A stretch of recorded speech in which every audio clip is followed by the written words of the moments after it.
ಎಲ್ಲರಿಗೂ ನಮಸ್ಕಾರ. ಶುಭ ಬೆಳಗು. ಈ ದಿನ ತಮಗೆ ಒಳ್ಳೆಯದಾಗಲಿ. ಇದು ಮೀಡಿಯಾ ವಾಚ್. ನಾನು ಶಶಿಧರ್ ಭಟ್. ಎಂದಿನಂತೆ ಇವತ್ತು ಸಹ ಎಲ್ಲ ಪತ್ರಿಕೆಗಳನ್ನು ತೆಗೆದುಕೊಂಡು ತಮ್ಮ ಎದುರು ಬಂದಿದ್ದೇನೆ. ಮೀಡಿಯಾ ವಾಚ್ ಇದು ಸುದ್ದಿಯ ಮೇಲಿನ ಕ್ಷಕಿರಣ, ಸುದ್ದಿಯ ಹಿಂದಿನ ಸುದ್ದಿಯನ್ನು ತೆಗೆದಿಡುವ ಯತ್ನ.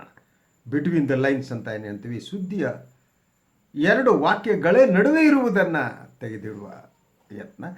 ಕನ್ನಡ ಮಾಧ್ಯಮ ಲೋಕದಲ್ಲಿ ಮೀಡಿಯಾ ವಾಚ್ ಇದೊಂದೇ. ಇದು ನನ್ನ ಹೆಮ್ಮೆ, ಇದು ನಮ್ಮೆಲ್ಲರ ಹೆಮ್ಮೆ. ಸೊ ಮೀಡಿಯಾ ವಾಚ್ನಲ್ಲಿ ಬಾಲಂಗೋಚಿಯ ವಿಶ್ಲೇಷಣೆ ಇರೋದಿಲ್ಲ, ಬಹುಪರಾಕ್ ವಿಶ್ಲೇಷಣೆ ಇರೋದಿಲ್ಲ. ಮಾಡಿದ್ದೆಲ್ಲ ಸತ್ಯ ಪ್ರಭುತ್ವ ಅಂತ ಸತ್ಯವನ್ನು ಮರೆಮಾಚುವ ಕೆಲಸ ಇರುವುದಿಲ್ಲ. ಇದೇ ಮೀಡಿಯಾ ವಾಚ್ ವಿಶೇಷ. ಇವತ್ತಿನ ಎಲ್ಲ ಪತ್ರಿಕೆಗಳು ನನ್ನ ಮುಂದೆ ಇವೆ. ಬಹುತೇಕ ಎಲ್ಲ ಪತ್ರಿಕೆಗಳು ಇವತ್ತು ಒಂದೇ ರೀತಿಯಾಗಿವೆ. ನಿನ್ನೆ ಅಯೋಧ್ಯೆಯಲ್ಲಿ ನಡೆದ ಶಿಲಾನ್ಯಾಸ ಏನಿದೆ, ಆ ಶಿಲಾನ್ಯಾಸದ ಸುದ್ದಿ ಎಲ್ಲ ಪತ್ರಿಕೆಗಳನ್ನು ಆವರಿಸಿದೆ.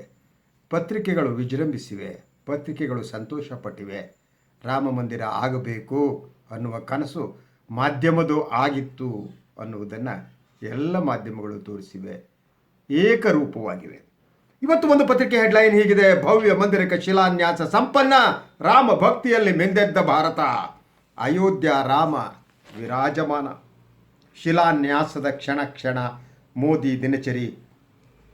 ಜೋಪಡಿಯಲ್ಲಿದ್ದ ಜಾನಕಿಪತಿ ಮಂದಿರದ ಅಧಿಪತಿ, ಮೋದಿ ಸಂಕಲ್ಪ ಕರ್ನಾಟಕದ ನಂಟು. ಹೀಗೆ ಮುಂದುವರಿದಿದೆ. ಇನ್ನೊಂದು ಪತ್ರಿಕೆಯಲ್ಲಿ ಮಂದಿರ ನಿರ್ಮಾಣಕ್ಕೆ ನಾಂದಿ, ರಾಮ ಜನ್ಮಭೂಮಿಯಲ್ಲಿ ಶಿಲಾನ್ಯಾಸ ನೆರವೇರಿಸಿದ ಪ್ರಧಾನಿ ಮೋದಿ, ಶತಮಾನಗಳ ಕಾಯುವಿಕೆಗೆ ಕೊನೆ, ಶಾಂತಿಗಾಗಿ ಬಲಯುತ ಭಾರತ, ಕಾಂಗ್ರೆಸ್ನಲ್ಲಿ ಜೈ ಶ್ರೀರಾಮ್. ಹಾಗೆಯೇ ಇನ್ನೊಂದು ಪತ್ರಿಕೆಯಲ್ಲಿ ಮಂದಿರಕ್ಕೆ ಓಂಕಾರ, ಪ್ರಾರ್ಥನೆ ಸ್ವೀಕಾರ ಆಗುವುದು, ರಾಮನ ನಾಡಿಗೆ ಸ್ವಾತಂತ್ರ್ಯೋತ್ಸವ. ಎಸ್, ಹೀಗೆ ಎಲ್ಲ ಪತ್ರಿಕೆಗಳ ವರದಿ ಏಕರೂಪವಾಗಿವೆ. ಸೊ ಎಲ್ಲರೂ ಕೂಡ ವಿಜೃಂಭಿಸ್ತಿದ್ದಾರೆ. ಏನು, ರಾಮ ಜನ್ಮಭೂಮಿ ಹೋರಾಟದ ಇತಿಹಾಸವನ್ನು ಸ್ವಾತಂತ್ರ್ಯದ ಹೋರಾಟ ಅನ್ನುವಂತೆ ಮಾಧ್ಯಮಗಳಲ್ಲಿ ಪ್ರತಿಬಿಂಬಿಸಲಾಗ್ತಾ ಇದೆ. ರಾಮ ಜನ್ಮಭೂಮಿ ಹೋರಾಟದಲ್ಲಿ ಪಾಲ್ಗೊಂಡು ಕರಸೇವೆಯಲ್ಲಿ ಪಾಲ್ಗೊಂಡ ಕರಸೇವಕರು, ಇಟ್ಟಂಗಿಯನ್ನು ಹೊತ್ತ ಕಾರ್ಯಕರ್ತರೆಲ್ಲ ಇವತ್ತು ದೇಶಪ್ರೇಮಿಗಳಾಗಿ ಧರ್ಮಪ್ರೇಮಿಗಳಾಗಿ ಕಂಗೊಳಿಸ್ತಾ ಇದ್ದಾರೆ. ಅವರನ್ನು ಸ್ವಾತಂತ್ರ್ಯ ಹೋರಾಟಗಾರರಂತೆ ಎಲ್ಲ ಮಾಧ್ಯಮಗಳಲ್ಲಿ ಕರೆದು ಅವರ ಸಂದರ್ಶನವನ್ನು ಮಾಡಲಾಗ್ತಾ ಇದೆ. ಪ್ರಾಯಶಃ ಇನ್ನು ಕೆಲವು ವರ್ಷಗಳಲ್ಲಿ ಸ್ವಾತಂತ್ರ್ಯ ಹೋರಾಟಗಾರರಿಗೆ ಪಿಂಚಣಿ ನೀಡದಂತೆ ಈ ಇಟ್ಟಂಗಿ ಹೊತ್ತವರಿಗೂ ಪಿಂಚಣಿಯನ್ನು ನೀಡಬಹುದು. ನನಗೆ ಎಲ್ಲ ಪತ್ರಿಕೆಗಳು, ಎಲ್ಲ ಮಾಧ್ಯಮಗಳು ಒಂದೇ ರೀತಿ ಕಾಣ್ತವೆ, ಏಕರೂಪವಾಗಿ ಕಾಣ್ತವೆ. ಅಲ್ಲಿ ಮೋದಿಯವರ ಶ್ಲಾಘನೆ, ಹೊಗಳಿಕೆ ತುಂಬಿದೆ. ನಾನು ಈ ಬೆಳಗ್ಗೆ ಯೋಚನೆ ಮಾಡ್ತಾ ಇದ್ದೆ, ಈ ಪ್ರಕೃತಿ ಇದೆಯಲ್ಲ, ಇದು ಸುಂದರವಾಗಿರೋದು ಯಾಕೆ ಅಂತ. ಪ್ರಕೃತಿಯಲ್ಲಿ ಅರಣ್ಯವಿದೆ, ಮರುಭೂಮಿ ಇದೆ ಅಲ್ವಾ, ಹಾಗೆಯೇ ಗುಡ್ಡ ಬೆಟ್ಟಗಳಿವೆ, ಸಮತಟ್ಟಾದ ಪ್ರದೇಶ ಇದೆ, ನದಿ ಇದೆ, ಸಮುದ್ರ ಇದೆ. ಈ ವಿಭಿನ್ನತೆಯೇ ಪ್ರಕೃತಿಯ ಸೌಂದರ್ಯಕ್ಕೆ ಕಾರಣ. ಆದರೆ ಈ ವಿಭಿನ್ನತೆ ಹೋದರೆ ಕೇವಲ ಒಂದೇ ರೀತಿ ಸಮತಟ್ಟಾದ ಭೂಮಿ ಮಾತ್ರ ಇದ್ದರೆ ಅಥವಾ ಗುಡ್ಡ ಬೆಟ್ಟಗಳು ಮಾತ್ರ ಇದ್ದರೆ ಈ ಭೂಮಿ ಏನು ಅನ್ಸ್ಕೊತಾ ಇತ್ತು. ಕಾಮನ ಬಿಲ್ಲಿನಲ್ಲಿ ಬಣ್ಣಗಳು ಒಂದೇ ಬಣ್ಣ ಇದ್ದರೆ ಕಾಮನ ಬಿಲ್ಲಿನ ಸೌಂದರ್ಯ ಏನಾಗ್ತಿತ್ತು. ಕಾಲಗಳಲ್ಲಿ ಕೇವಲ ಒಂದೇ ಕಾಲ ಇದ್ದರೆ ಏನಾಗ್ತಿತ್ತು. ಮಳೆಗಾಲ, ಬೇಸಿಗೆಗಾಲ, ಚಳಿಗಾಲ ಇಲ್ಲದೆ ಕೇವಲ ಒಂದೇ ಕಾಲ ಇದ್ದರೆ ಏನಾಗ್ತಿತ್ತು. ಇವತ್ತು ಇದೆಲ್ಲ ಪ್ರಶ್ನೆಗಳಿಗೆ ನಾವು ಉತ್ತರ ಕಂಡುಕೊಳ್ಬೇಕಾಗಿದೆ. ಇವತ್ತಿನ ಭಾರತದ ಸಂದರ್ಭದಲ್ಲಿ ಏಕಮೇವ ಪ್ರಶ್ನಾತೀತ ನಾಯಕರು ನರೇಂದ್ರ ಮೋದಿ. ಇವತ್ತಿನ ಭಾರತದಲ್ಲಿ ಒಂದೇ ಧರ್ಮ ಅಂತಂದರೆ ಅದು ಹಿಂದೂ ಧರ್ಮ. ಇವತ್ತಿನ ಭಾರತದಲ್ಲಿ ದೇವರು, ಧರ್ಮ, ಭಾಷೆ ಎಲ್ಲ ಕೂಡ ಒಂದಾಗ್ತಾ ಇದೆ. ಒಂದೇ ಬಣ್ಣ, ಅದು ಕೇಸರಿ. ಒಂದೇ ಧ್ವಜ, ಅದು ಭಗವದ್ ಧ್ವಜ. ವಿಭಿನ್ನತೆಗೆ ಅವಕಾಶ ಇಲ್ಲ, ವಿಭಿನ್ನ ಧ್ವನಿಗೆ ಅವಕಾಶ ಇಲ್ಲ. ವಿಭಿನ್ನವಾಗಿ ಮಾತನಾಡುವವರು ರಾಮರಾಗಲ್ಲ, ರಾವಣರಾಗ್ತಾರೆ. ಎಲ್ಲರೂ ಜೈ ಶ್ರೀರಾಮ್ ಅಂತ ಹೇಳಲೇಬೇಕು.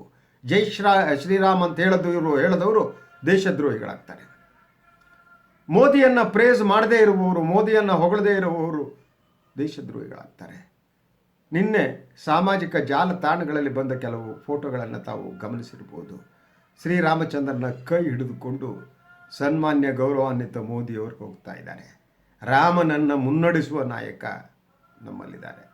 ಮೋದಿಯವರನ್ನೇ ರಾಮ ಎಂದ ಪರಿಗಣಿಸಲಾಗ್ತಾ ಇದೆ. ಆ ಹಂತಕ್ಕೆ ದೇಶ ಬಂದಿದೆ. ಮಾನಸಿಕವಾದ ದಿವಾಳಿತನ, ಅಭಿಮಾನದ ಹೆಸರಿನಲ್ಲಿ ದುರಭಿಮಾನ ಮಿಂಚ್ತಾ ಇದೆ. ಸೊ ಈ ಬಹುಸಂಸ್ಕೃತಿಯ ನಾಡು ಏಕರೂಪ ಸಂಸ್ಕೃತಿಯತ್ತ ಹೋಗ್ತಾ ಇದೆ. ಏಕರೂಪ ಸಂಸ್ಕೃತಿ ಅನ್ನೋದೇ ಸರ್ವಾಧಿಕಾರಿ ಮನೋವೃತ್ತಿಯ ಪ್ರತೀಕವಾಗಿದೆ. ಅದು ಜನತಂತ್ರ ವಿರೋಧಿಯಾಗಿದೆ, ಜನಸಾಮಾನ್ಯರ ವಿರೋಧಿಯಾಗಿದೆ.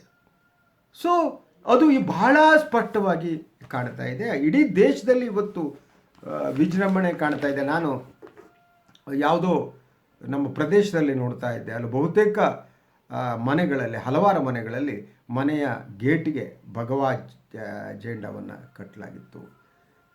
ಮಧ್ಯಾಹ್ನ 12 ಗಂಟೆಯ ಹೊತ್ತಿಗೆ ರಾಮ ಭಜನೆ ನಡೀತಾ ಇತ್ತು. ಇಡೀ ದೇಶ ಒಂದು ಭಜನಾ ಮಂಡಳಿಯಾಗಿ ಪರಿವರ್ತನೆ ಆಗಿತ್ತು. ಎಲ್ಲರೂ ಕೂಡ ರಾಮ ಭಜನೆಯಲ್ಲಿ ಅವರು ನಿರತರಾಗಿದ್ದರು. ರಾಮ ಎಲ್ಲದಕ್ಕೂ ಪರಿಹಾರ ಅನ್ನುವ ಹಾಗೆ ಆಗಿತ್ತು. ಅದು ಹೇಗೆ ಅಂದರೆ, ನಾವು ಸಣ್ಣಿರಬೇಕಾದ್ರೆ ನಾವು ಈ ಡಾಕ್ಟರ್ ಹತ್ರ ಹೋಗ್ತಿದ್ವಲ್ಲ, ಆವಾಗ ಡಾಕ್ಟ್ರು ಒಂದು ಬಣ್ಣದ ನೀರು ಕೊಡ್ತಿದ್ರು. ಅದು ಸರ್ವರೋಗ ಪರಿಹಾರ ಅಂತ. ನಿಮಗೆ ಜ್ವರ ಬಂದರೂ ಅದೇ, ನಿಮಗೆ ಗಂಟಲು ನೋವು ಬಂದರೂ ಅದೇ, ಹೊಟ್ಟೆ ನೋವು ಬಂದರೂ ಆ ಬಣ್ಣದ ನೀರು. ನಾವು ಹೋಗ್ಬೇಕಾದ್ರೆ ಒಂದು ಬಾಟ್ಲ್ ಹಿಡ್ಕೊಂಡು ಡಾಕ್ಟ್ರ್ ಹತ್ರ ಹೋಗ್ತಿದ್ವಿ. ಡಾಕ್ಟ್ರ್ ಅದಕ್ಕೆ ಬಣ್ಣದ ನೀರು ತುಂಬ್ಕೊತಿದ್ರು, ಯಾವ ಕೊಡ್ತಾಯಿದ್ರು. ಈಗ ರಾಮ ಅನ್ನುವುದು ಹೀಗೆ ಸರ್ವರೋಗ ಪರಿಹಾರವಾಗಿ ಆಗಿದೆ.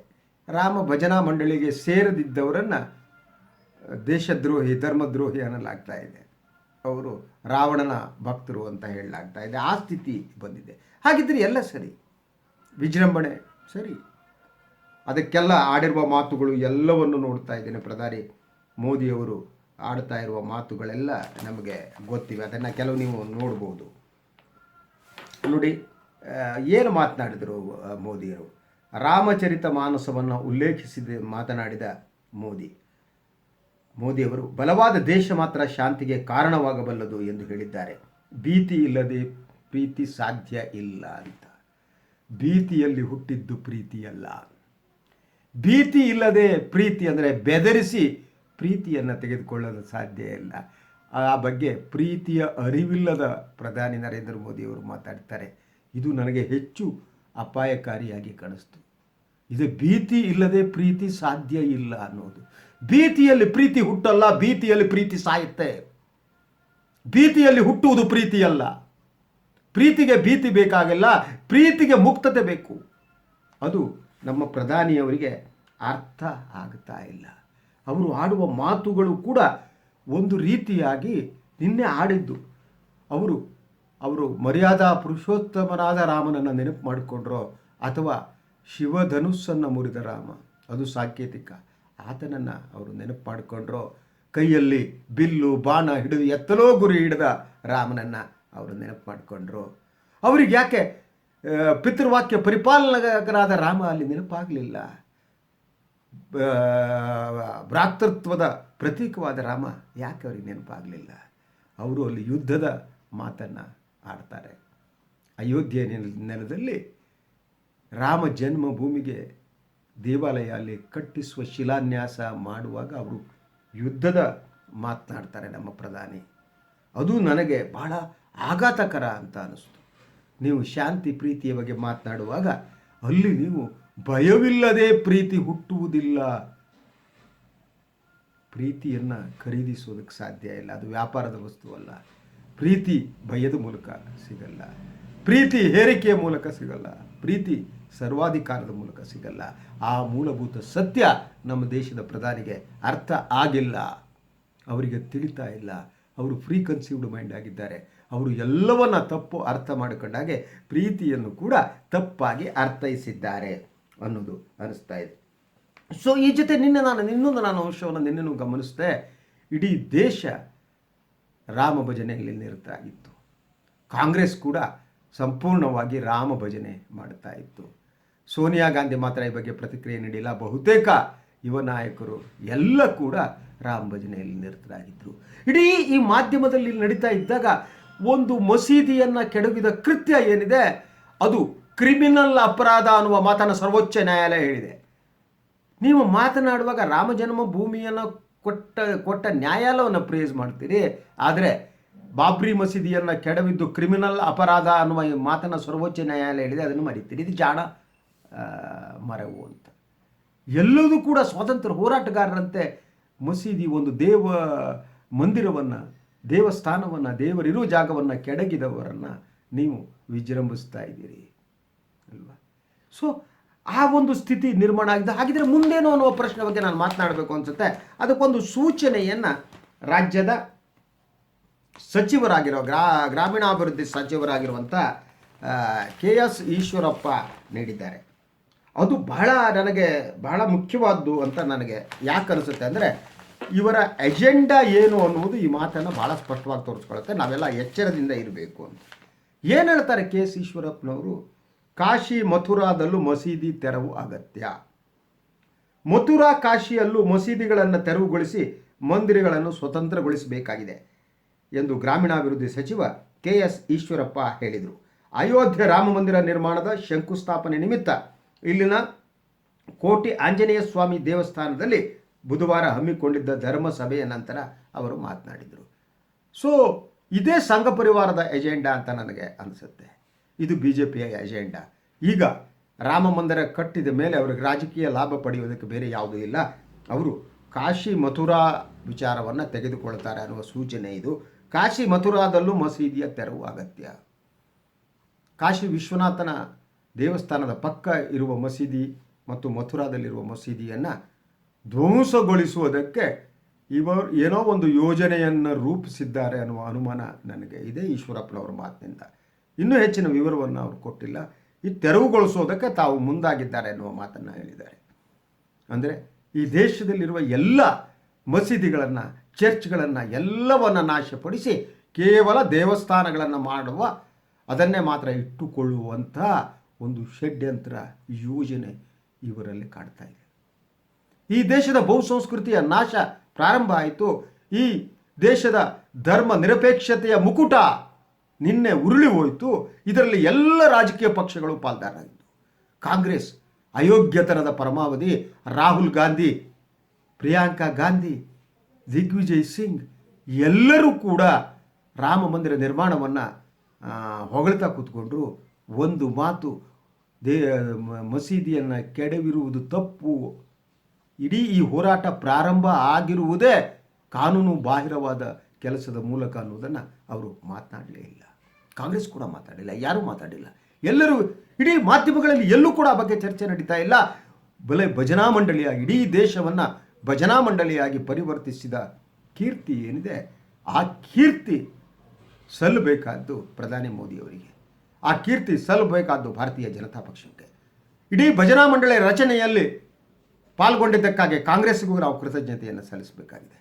ದೇಶದ ಬಹುಸಂಸ್ಕೃತಿಯನ್ನು ಎತ್ತಿ ಹಿಡಿದಂಥ ಕಾಂಗ್ರೆಸ್ ಪಕ್ಷ ಇವತ್ತು ಈ ಒಂದು ಓಟಿನ ರಾಜಕಾರಣಕ್ಕಾಗಿ ತನ್ನ ಎಲ್ಲ ಸೈದ್ಧಾಂತಿಕ ನಿಲುಮೆಯನ್ನು ಕಳೆದುಕೊಂಡು ಈ ಕೃತ್ಯವನ್ನು ಹೊಗಳುವ ಒಂದು ಸ್ಥಿತಿಗೆ ಬಂದು ತಲುಪಿದೆ.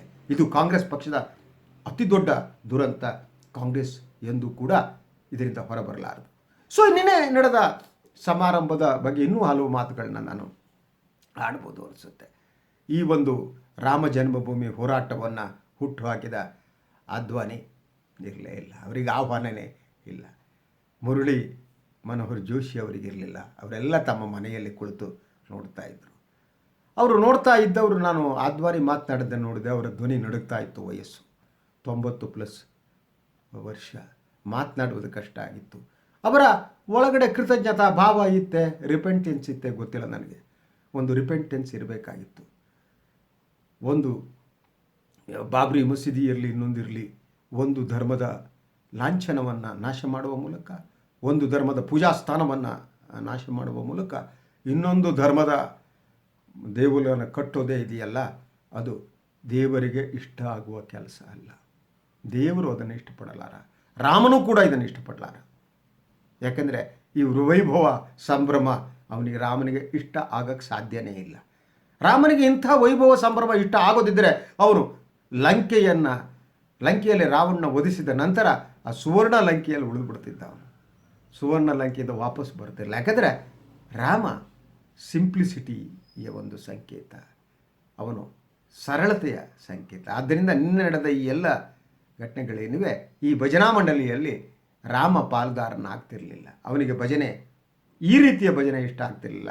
ಅವರಿಗೆ ಕೇವಲ ರಾಮ ಜಪ ಮಾಡಿದರೆ, ರಾಮನಾಮವನ್ನು ಹೇಳಿದರೆ ಸಾಕಾಗ್ತಿತ್ತು ಏನೋ. ಸೊ ನಿನ್ನೆ ಎಲ್ಲ ಸ್ವಾಮಿಗಳನ್ನು ಕರೆಯಲಾಗಿತ್ತು. ನನಗೆ ನಮ್ಮ ಶ್ರೀ ಶ್ರೀ ರವಿಶಂಕರ್ ಕಂಡಿಲ್ಲ, ಆದರೆ ಇನ್ನಿಬ್ಬರು ಭಾಳ ಸಂತೋಷ ಪಟ್ಟವರನ್ನು ನೋಡಿದ್ದೇನೆ. ಒಬ್ಬರು ಬಸವಮೂರ್ತಿ ಮೇದಾರ ಚೆನ್ನಯ್ಯ ಸ್ವಾಮೀಜಿ ಅವರು ಹಾಗೂ ಆದಿಚುಂಚನಗಿರಿ ನಿರ್ಮಲಾನಂದ ಸ್ವಾಮೀಜಿಯವರು. ಅವರು ರಾಮ ಲಲ್ಲಾನ ಮೂರ್ತಿಯ ಮುಂದೆ ನಿಂತು ಫೋಟೋ ತೆಗೆಸ್ಕೊಂಡು ಅದನ್ನ ಎಲ್ಲ ಮಾಧ್ಯಮಗಳಿಗೆ ಕೊಟ್ಟಿದ್ದಾರೆ. ಸೊ ಬಸವಮೂರ್ತಿ ಮಾದಾರ ಚೆನ್ನಯ್ಯ ಸ್ವಾಮಿಗಳಿಗಂತೂ ಅತೀ ಸಂತೋಷ ಆಗ್ಬಿಟ್ಟು ಅವರ ಸಂತೋಷಕ್ಕೆ ಪಾರವೇ ಇಲ್ಲದಂತಾಗಿದೆ. ಸೊ ಆ ಕುರಿತು ವರದಿ ಹೀಗಿದೆ: ವಿವಾದ ಕೇಂದ್ರ ಬಿಂದುವಾಗಿ ಪಂಜರದೊಳಗೆ ಸಿಲುಕಿದ್ದ ರಾಮದೇಗುಲದ ರಾಮಲಲ್ಲಾ ಮೂರ್ತಿಗೆ ಕೊನೆಗೂ ಮುಕ್ತಿ ಸಿಕ್ಕಿದೆ. ಪಂಜರದೊಳಗೆ ಸಿಲುಕಿದ್ದ ಬರವಣಿಗೆ ಕೂಡ ನಮ್ಮ ಎಲ್ಲ ವರದಿಗಾರರಿದ್ದಾರೆ, ಪತ್ರಿಕೆಗಳೇನಿವೆ ಇವೆಲ್ಲ ಕೂಡ ಭಜನಾ ಮಂಡಳಿಯ ಸದಸ್ಯರಾಗಿರುವ ಸಂಕೇತ ಇದು. ಸೊ ಮೂರ್ತಿಗೆ ಕೊನೆಗೂ ಮುಕ್ತಿ ಸಿಕ್ಕಿದೆ. ಅಯೋಧ್ಯೆಯ ಮೊದಲ ಭೇಟಿಯಲ್ಲೇ ರಾಮಲಲ್ಲಾ ದರ್ಶನ ಭಾಗ್ಯ ಸಿಕ್ಕಿದ್ದು ಧನ್ಯತೆ ಮೂಡಿಸಿದೆ ಅಂತ.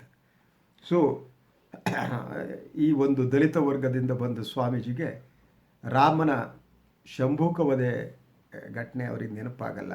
ಆ ಮೂರ್ತಿ ಮಾತ್ರದಿಂದಲೇ, ಅದರ ದರ್ಶನ ಮಾತ್ರದಿಂದ ಅದು ಅವರ ಬದುಕು ಪಾವನ ಆಗಿದೆ ಅಂತ. ಸೊ ಹೀಗೆ ಮಾತನಾಡ್ತಾ ಹೋಗ್ತಾರೆ. ನನ್ನ ಪ್ರಶ್ನೆ ಇರುವುದಾಯಿತು, ಇವತ್ತು ರಾಮ ಮಂದಿರವನ್ನು ನಿರ್ಮಾಣ ಪ್ರಾರಂಭ ಆಗಿದೆ, ಕಟ್ಟಿ ನಿಲ್ಲಿಸ್ತೀನಿ, ಮುಂದೇನು? ಈಶ್ವರಪ್ಪನವರು ಹೇಳಿದಾಗೆ ಕಾಶಿ ಮತ್ತು ಮಥುರಾಕ್ಕೆ ಹೋಗ್ಬಿಟ್ಟು ಅಲ್ಲಿರುವ ಮಸೀದಿಗಳನ್ನು ತಾವು ಉರುಳಿಸ್ತೀರಾ? ಮುಂದೇನು? ಈ ದೇಶದ ಎಲ್ಲ ಸಮಸ್ಯೆ ಕೂಡ ರಾಮ ಮಂದಿರದ ನಿರ್ಮಾಣದಿಂದ ಮರೆಯಾಗಿ ಹೋಗುತ್ತಾ? ಈ ದೇಶದಲ್ಲಿರುವ ನಿರಕ್ಷರತೆ ಮಾಯ ಆಗುತ್ತಾ? ಹಸಿವು ಮಾಯ ಆಗುತ್ತಾ? ಜಾತೀಯತೆ ಮಾಯ ಆಗುತ್ತಾ? ನಿರುದ್ಯೋಗ ಹೋಗ್ಬಿಟ್ಟು ಉದ್ಯೋಗ ಸೃಷ್ಟಿ ಆಗುತ್ತಾ? ಜನರಿಗೆ ಕನಿಷ್ಠ 2 ಹೊತ್ತು ಊಟ ಸಿಗುತ್ತಾ? ಜನರ ಬದುಕಿಗೆ ಶಾಂತಿ ನೆಮ್ಮದಿಗಳು ಸಿಗ್ತವ? ಈ ದೇಶದ ಜನ ಸಮುದಾಯ ಪ್ರೀತಿಯಿಂದ ಬದುಕುವುದಕ್ಕೆ ಇದರಿಂದ ಸಾಧ್ಯ ಆಗುತ್ತಾ? ರಾಮ ಮಂದಿರ ನಿರ್ಮಾಣದಿಂದ ಆಗುವುದೇನು? ಕೇವಲ ಭಜನೆ ಮಾಡುವವರಿಗೆ ಸಂತೋಷ ಆಗುತ್ತಾ? ಇಡೀ ದೇಶಕ್ಕೆ ಮಾತ್ರ ಸಂತೋಷ ಆಗುತ್ತಾ? ಏನಾಗುತ್ತೆ? ಇವತ್ತಿನಿಂದ ನಾವು ಮತ್ತೆ ಕರೋನಾ ಬಗ್ಗೆ ಮಾತನಾಡಲೇಬೇಕಾಗಿದೆ. ಮಾಧ್ಯಮಗಳು ಅದನ್ನು ಪ್ರಾರಂಭ ಮಾಡ್ತವೆ. ಎಲ್ಲೋ ಔಷಧ ಸಿಗದೆ ಜನ ಸಾಯುವ ಘಟನೆಗಳು ನಡೀತವೆ. ಯಾರೋ ಆತ್ಮಹತ್ಯೆ ಮಾಡಿಕೊಂಡ ಘಟನೆಗಳು ನಡೀತವೆ. ಯಾರೋ ಬದುಕು ಸಾಕಪ್ಪ ಅಂತ ಉದ್ದನೆಗೆ ಬದುಕೆ ಕೈ ಮುಗಿದು ಹೊರಟೋದ ಘಟನೆಗಳು ನಡೀತಾ ಹೋಗ್ತವೆ. ಯಾರ್ದೋ ಮನೆಯಲ್ಲಿ ಗಂಡ ಹೆಂಡತಿಯ ಜಗಳ ನಡೀತಿರುತ್ತೆ, ಇನ್ಯಾರ್ದೋ ಮನೆಯಲ್ಲಿ ಕೊಲೆ ನಡೀತಿರುತ್ತೆ, ಇನ್ಯಾರ್ದೋ ಮನೆಯಲ್ಲಿ ಸುಲಿಗೆ ನಡೀತಿರುತ್ತೆ. ಸಾವು ಎಲ್ಲೋ ವಿಜೃಂಭಿಸ್ತಾ ಕಾದು ಕುಳಿತಾ ಇರುತ್ತೆ, ಸಾವು ಎಲ್ಲೋ ಎಂಟ್ರಿ ತಗೋತಾ ಇರುತ್ತೆ. ರಾಜಕಾರಣ ನಡೀತಾ ಇರುತ್ತೆ, ಒಂದು ಸರ್ಕಾರ ಬರುತ್ತೆ ಹೋಗುತ್ತೆ, ಮಳೆ ಬರುತ್ತೆ, ಪ್ರವಾಹ ಬರುತ್ತೆ, ಯಾವುದೋ ಕೊಚ್ಕೊಂಡು ಹೋಗುತ್ತೆ. ರಾಮ ಮಂದಿರ ಈ ಎಲ್ಲ ಸಮಸ್ಯೆಗಳಿಗೆ ಪರಿಹಾರವನ್ನು ಒದಗಿಸುತ್ತಾ? ಒಂದು ನಿಮಿಷ ಯೋಚನೆ ಮಾಡಿ. ನಮಗೆಲ್ಲ ದೇವರು ಬೇಕು, ನಮಗೆ ರಾಮ ಬೇಕು, ನಮಗೆ ಕೃಷ್ಣ ಬೇಕು, ನಮಗೆ ಯೇಸು ಬೇಕು, ನಮಗೆ ಅಲ್ಲ ಬೇಕು, ನಮಗೆ ಬುದ್ಧ ಬೇಕು, ನಮಗೆ ಬಸವ ಬೇಕು, ನಮಗೆ ಅಂಬೇಡ್ಕರ್ ಬೇಕು, ನಮಗೆ ಎಲ್ಲರೂ ಬೇಕು. ನಮ್ಮ ಬದುಕನ್ನು ಉನ್ನತ ಸ್ಥಿತಿಗೆ ಏರಿಸುವಂಥವ್ರು ಬೇಕು, ಬದುಕಿನ ದಾರಿದೀಪವಾಗುವವರು ಬೇಕು, ಬದುಕನ್ನು ಎದುರಿಸುವ ಒಂದು ಶಕ್ತಿಯನ್ನು, ಮಾನಸಿಕ ಶಕ್ತಿಯನ್ನು ಕೊಡುವಂಥ ತತ್ವ ಸಿದ್ಧಾಂತ ಮಹಾಪುರುಷರುಗಳು ನಮಗೆ ಬೇಕು. ಎಲ್ಲದಕ್ಕೂ ಸರ್ವರೋಗಕ್ಕೂ ರಾಮ ಮಾತ್ರ ಪರಿಹಾರವಾ? ಇವತ್ತು ರಾಮ ಮಂದಿರ ನಿರ್ಮಾಣ ಆದ ತಕ್ಷಣ ಈ ದೇಶದ ಎಲ್ಲ ಸಮಸ್ಯೆ ಬಗೆಹರಿಯುತ್ತೆ ಅಂತಾದರೆ ನಾನು ಉದ್ದಂಟ ನಮಸ್ಕಾರ ಮಾಡ್ತೇನೆ. ನಾನು ಮೋದಿ ಜೈವಾಗಲಿ ಅಂತೇನೆ, ಜೈ ಶ್ರೀರಾಮ್ ಅಂತೇನೆ. ಆದರೆ ನನಗೆ ಗೊತ್ತಿದೆ ಬದುಕಿನ ನೋವು, ಅಸಹಾಯಕತೆ, ದುಃಖ ಹಾಗೆ ಮುಂದುವರಿಯುತ್ತೆ. ರಾಮ ಮಂದಿರ ಅದಕ್ಕೆ ಪರಿಹಾರ ಅಲ್ಲ. ರಾಮ ಮಂದಿರ ನಿರ್ಮಾಣ ರಾಜಕಾರಣಿಗಳಿಗೆ ರಾಜಕೀಯ ಅಸ್ತ್ರ ಮಾತ್ರ. ಹಾಗೆಯೇ ರಾಜಕೀಯ ಅಸ್ತ್ರವನ್ನು ಬಳಸಿಕೊಂಡು ಅಧಿಕಾರದಲ್ಲಿ ಉಳಿಯುವುದು ಮತ್ತು ಬಹುಸಂಖ್ಯಾತ ರಾಜಕಾರಣ ಇವತ್ತು ವಿಜೃಂಭಿಸ್ತಿದೆ ಅನ್ನೋದು ಮಾತ್ರ ಸತ್ಯ. ಇದಾಗಿತ್ತು ಇವತ್ತಿನ ಮೀಡಿಯಾ ವಾಚ್. ಎಲ್ಲರಿಗೂ ಒಳ್ಳೆಯದಾಗಲಿ. ನಮಸ್ಕಾರ.